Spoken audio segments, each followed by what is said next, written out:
Assalamu alaikum wa rahmatullahi wa barakatuh. So inshallah y'all been fine.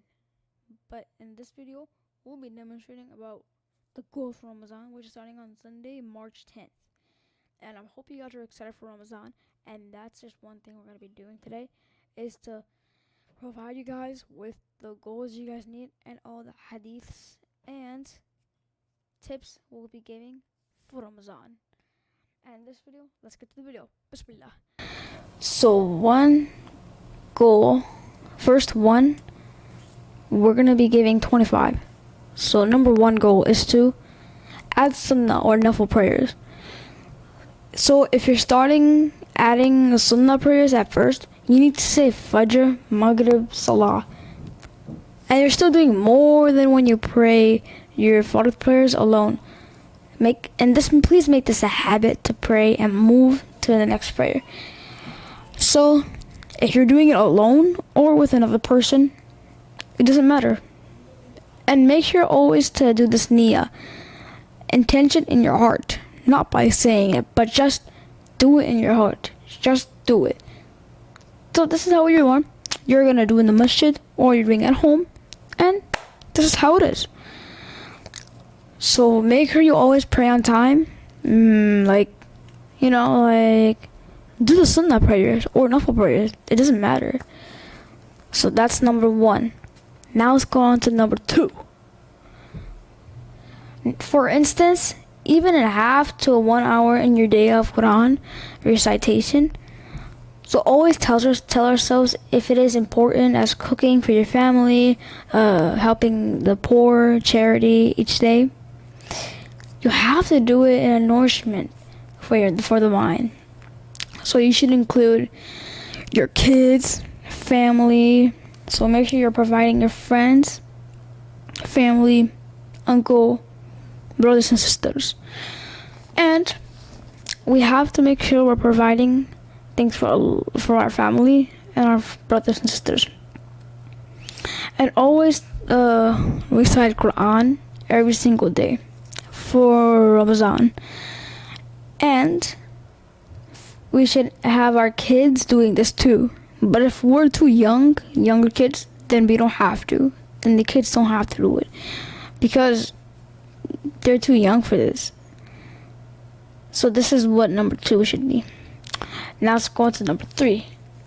So moreover, a lot of hadith are short, and sometimes it won't be able to take much time, but read it with understanding and share the message with your family, brothers or sisters. So make sure to read at least one hadith a day, so that way you know what you have to do, and the mind should have you open. So you would have knowledge with yourself. When you're doing a test in class or something like that, the hadith will help you. So that's the number three. Now let's move on to number four. Learning the names of Allah subhanahu wa ta'ala. So this is not the most important one, but it's kind of recommended. So learn one of the names of Allah subhanahu wa ta'ala one at a time, and learn it in the depth and order to understand His divinity, His angel, and His secrets. Like what we did in 3 other videos ago. I taught you guys how to we discovered Allah.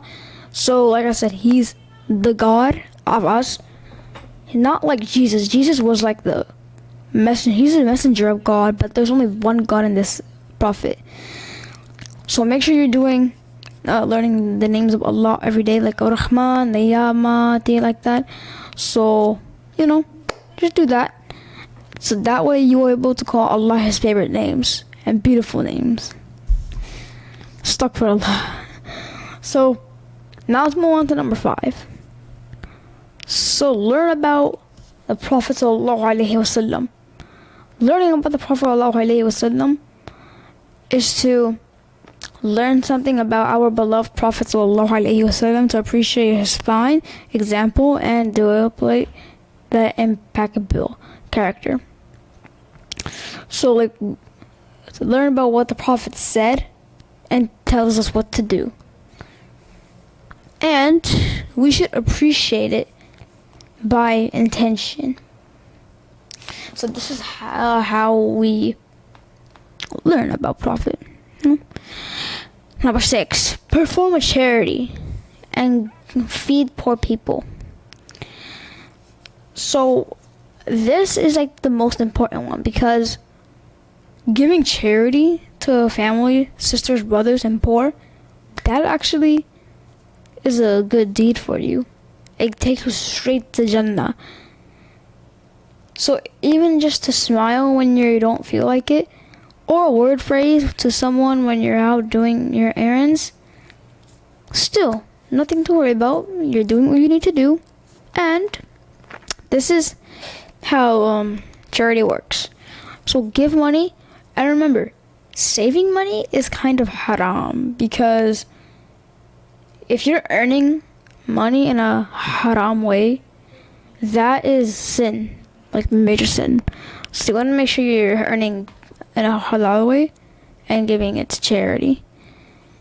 So make sure we're doing that. Number 7, call long-time family members. So what do I mean by this? Like, hang out with your family members and ring up those family members that you never get a chance to call. Strengthening family ties is highly recommended in Islam. Because if you're communicating with your family, this is like best, because you want to have a social goodness peace life with your family. So that's why we need to get a chance to call and strengthen the family. Number 8, make dhikr as part of your day. So that does not take any extra time. Only a minute to say it. When you're driving, waiting at appointments, or trying to go to sleep at night, or when your kids are crying and you are stressed out, have experienced much to come from it. Like read Quran, do something like that, read a book, like dhikr, because dhikr helps with your mindset and stuff like that. And if you're stressing, the Quran will lower and reduce your stress. And it also gets us closer to Allah. So, for example, I'm reading Quran and I'm reading the words of Allah. And one thing that's major sin, if you're making mistakes and you accidentally say a bad word or you actually cuss, then this is really, really sinful for you guys. Because I've seen like a lot of, I never saw someone do it, but I saw one person do it in my life. So, and if you're just looking at someone doing this, just ignore it, alright? Because this is actually not one of your businesses. This is their business. So, if you're doing this, repent right now, because the righteousness for Allah will be victorious. Number 9, become less materialist. Like, be less serious. Because being racist, bullying someone, you don't really want to get mad or something. And avoid shopping for your wants and start shopping for your needs. Less is more than one rewarding too. Because if you're being mean on Ramadan, then you're only angering Allah, just saying. Because if you're bullying someone, like a Muslim, then you are angering Allah, because you're angering the Muslims of Allah. Which means you're actually, this is called servant. You're being rude to Allah's servant. And if you're doing that, then Allah will forgive one person and erase all your good deeds for doing that. And then that will be Jahannam for one person and one Jannah for another person. So don't do this. Number 10, help out a friend. Like, help them, support them, especially when you're too busy to help. That is when it counts. Because Shaitan does this. Because if you're like, especially when you're busy to help, like you're working or something like this, Shaitan's next to you. He don't want you to read namaz, Quran or something like that, or to help anyone. He wants you to stay in the like the slower way. So just get up, Bismillah, help your friends, brothers and sisters. Just do this, okay? This should help.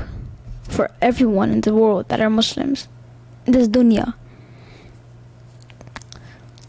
Number 11, compliment with your family and your friends. So tell them how great you look and how glad you are to have them in your life. So like journal every single day. Like this is like journaling. So like if you're writing a journal and you're like grateful what you did. If you're grateful for fasting, grateful for reading Quran, dhikr, communicating with your friends, family. This is called complimenting, because if you didn't compliment with your family and your friends, brothers and sisters, then Bismillah, mashallah, you're doing things right for Allah's servant. Mashallah to those who are doing that. Number 12, appreciate and express more love to your parent, like your other servants for Allah, and your friends, kids, and more often. So what do I mean by this? I mean acknowledge for the effort they do instead of harp on the things they don't, and say thank you for the hard work they performed. Day in, day out, express your love for them and forgive them easily, because life is too short and we don't do this enough. Because some people don't actually praise someone, or actually you can't praise anyone else for doing something. You have to praise Allah, because Allah will be the happy one for you if you're praising Him. We don't thank anyone else before Allah. We don't trust anyone besides Allah. We don't fear anything except Allah. So this is how it kind of is to appreciate and express more love to your parents. Number 13, wake up a little early for tahajjud. So like for example, if you have to sleep, if your Fajr prayer is at 5, then you have to wake up at like 4:15, 4:30, 4:40, 4:50. Anytime it can be, but it has to be somewhere at 4. So tahajjud is like the night prayer. What do I mean by night prayer? Like, it's not like the mid prayer, but it's like the 4 a.m. prayer. So the benefits for tahajjud is like it gets you closer to Allah. It helps get your du'as accepted, and it helps you feel beneficial, and it actually helps you change your life. And it's an exercise, so yeah, it isn't that tough though. Like if you're waking up for Fajr, then a few minutes early, it won't take that much of a difference. Just fit in some tahajjud and see a world of your different in your life. Because in your way of thinking, I am talking from experience here. I felt the benefits, which means after you do tahajjud every single day, you start to feel beneficial, like other people. So it also helps forgive sins and protect us from haram. Number 14, improve that what you already do. So like this is like showing how much you have done and how much you have been working well. So whether it is improving your wudu and realizing it is more than a cleansing of the body, but a cleansing of sins, improving your khushu and salah, work on perfecting what you already do, and it do better, and you're like getting the knowledge of something, that is improving you. So like in Ramadan, just do what you already improved. So like use it so you can not get shaitan on you, because shaitan doesn't want us to do stuff like this. He will take things away from us. So make sure you're doing this. And become, number 15, become more modest. What do I mean by modest? Whether it is your lower 3/4 sleeves and wear less fitting clothes, or lowering your gaze and listen unnecessarily. Chatter with the opposite gender, we all can improve our hayat because Allah subhanahu wa ta'ala is pure and likes purity. He likes it when we like lower our gaze. How do we lower our gaze? Number one, just there's like a lot, so you can just exercise, do something like like something like that, and work out stuff, and improving your hayat is really, really, really, really, really, really good because it literally helps you with getting closer. Not getting closer, but it helps to being a modest person. And number 16, memorize a verse of surahs. So, I know all Muslims, some Muslims like kids and stuff like that, like teenagers, something like that. I know our memories cannot be good, but you can do this even every single week, or it is able to improve your memory as well. Like, come on, like memorizing Quran is not that hard. It might take years from now on, but we have to finish before Ramadan. But it doesn't mean that you're gonna get a bad deed or like a sin. Don't worry about that. Just focus on Allah and your what you have been doing. So you can just memorize a surah every week. You don't have to like finish your time and just start memorizing, memorize, look. No, just memorize it. It's not that hard. Like all you gotta do is just, I'm gonna do this, intention.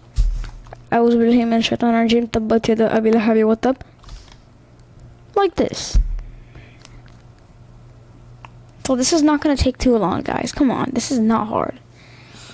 Because some Muslims did not even memorize the whole entire surah of the Quran. I've seen many Muslims because some Muslims kind of memorize like this. Look. So they can remember every single thing they look. No, you have to put it in your brain and put that to our smart little brain. Do not look. That's the most important thing about memorizing the surahs. Number 17, forgive any badness or something that your friends did to you in your life, like grudges, stuff like that. So if there's a friend or a family member that you haven't spoken to, like my brothers or sisters, or feel resentment toward, free yourself from the sin, shaitan, and don't judge anybody. Just let it go. If you ever got into a fight, smacking someone, if you did this and they did it, you have to forgive each other. Because this is like doing a righteousness life. If you're forgiving someone and they forgive you, that's being righteousness. Like you feel it. If you did something bad to someone or they did something bad to you, if one of them, they can feel the pain they have, you have to go forgive them, because this is righteousness. And righteousness is victorious, like I said. So if you're doing this, mashallah, you're doing well. Number 18, declare your home. So learn to give. The Prophet ﷺ did not have many things. He lived a simple life and learned to with less stuff, and teach your kids to do the same, and teach everyone to do the same. Not everybody, because some people are still young and they can't really get the board of it, but still you have to teach them.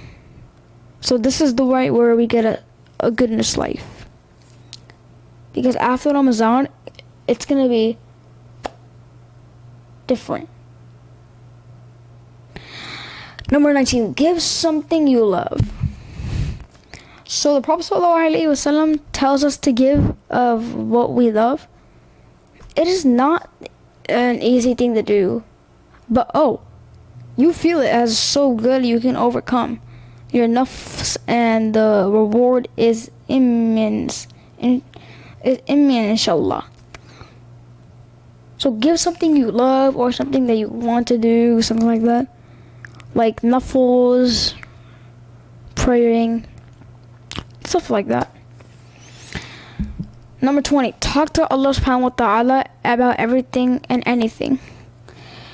So, like before you call a friend, moan to your spouse or drown your troubles in front of social media, TV, or the internet. So like stay away from the internet for a while, social media, because Ramadan, you're having a conversation with Allah subhanahu wa ta'ala. So we do not go on social media, TV, internet, because we're talking to Allah subhanahu wa ta'ala. He's watching us. So if you're doing those stuff, then you're like not having a big conversation with him. So make sure you're doing the righteousness for him. 21, control your weak emotions. So like in different regions, in your anger, and become more understanding, develop your patience and find peace, tranquility in this fast-paced and stressful world. Because like I said, Ramadan can be hard and easy because we have to control our emotions and our stressfulness. Because like I said, if you do this, your anger will be less stressful and you will have peace. So make sure you're doing this and everything will be fine. Number 22, this is like the most important thing. Don't judge anyone. So when you look at people with the eyes wide open and remind yourself that no matter how guilty they look, you're not just gonna look in their shoes, and you don't have the right to judge anyone. Like for example, if you see someone how guilty they look and they're not looking good and stuff like that, like they have bad stuff, don't judge them to other people. Like just don't say like, what is this guy doing? Like what is he? Don't do this. Because this is what Shaitan wants us to do. He wants us to do stuff like this. Don't do this. Because I've seen some Muslims do this. And we don't want this to happen. Because that is really between them and Allah, the most merciful and the most compassionate. Number 23, eat healthier. So like your stomach has shrunk, your body had a decut.